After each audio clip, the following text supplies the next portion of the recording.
Yeah, the wind is out ahead of a storm that's approaching. Also, a lot of clouds filling in. That cloud cover combined with the breeze out of the south, keeping it very mild. In fact, it's 51 currently in Salt Lake City. And while it is freezing in places like Vernal, most valleys are starting out in the 40s and 50s this morning. So hopefully pretty comfortable when you head out the door.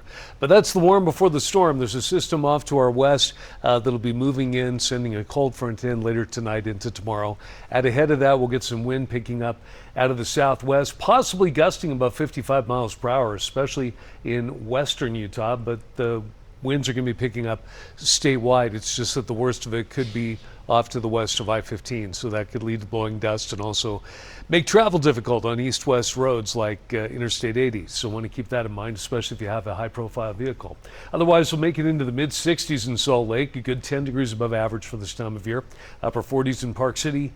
It'll be hovering in the low to mid-60s in a lot of the central valleys, and in St. George, you'll make it up near 70.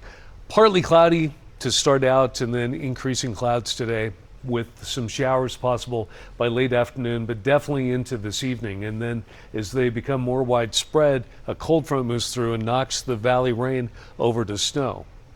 And it could become heavy at times with accumulation possible into tomorrow morning, impacting the commute. But then by the end of the day, Tuesday, most of that should be tapering off.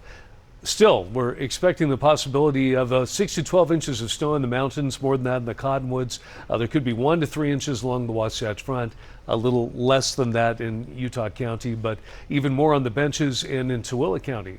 Central valleys could have 2 to 5 inches, and some of the higher valleys might end up with several. You'll just get rain in St. George. It'll taper off tomorrow morning. It'll become sunny by Wednesday, and by the time you roll into the weekend, you warm back into the low 70s.